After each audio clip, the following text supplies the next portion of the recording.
Ang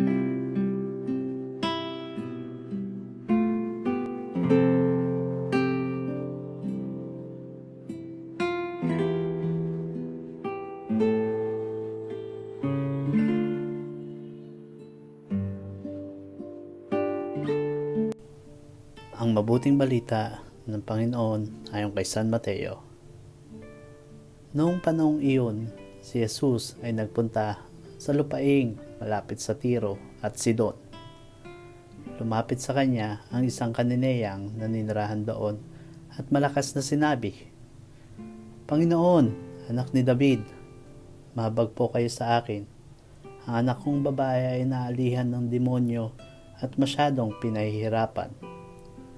Ngunit gaputukmay di tumugon si Jesus at lumapit ang kanyang mga alagad at sinabi sa kanya, "Pagbigyan na nga po ninyo at nang umalis. Siya ay nag-iingay at susunod-sunod sa atin." Sumagot si Jesus, "Sa mga tupang naliligaw ng sambahayan ng Israel lamang ako sinugo."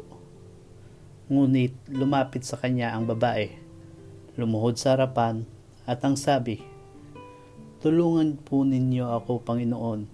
Sumagot si Jesus, "Hindi dapat kunin ang pagkain ng mga anak upang ihagis sa mga tuta." "Tunay nga po, Panginoon," tugon ng babae. Ngunit ang mga tuta man ay nagsisikain ng mumong nalalaglag sa hapag ng kanilang Panginoon. Kaya't sinabi sa kanya ni Jesus, "Napakalaki ng iyong pananalig. Mangyayari ang hinihiling mo." At noon di gumaling ang kanyang anak. Ang mabuting balita ng Panginoon.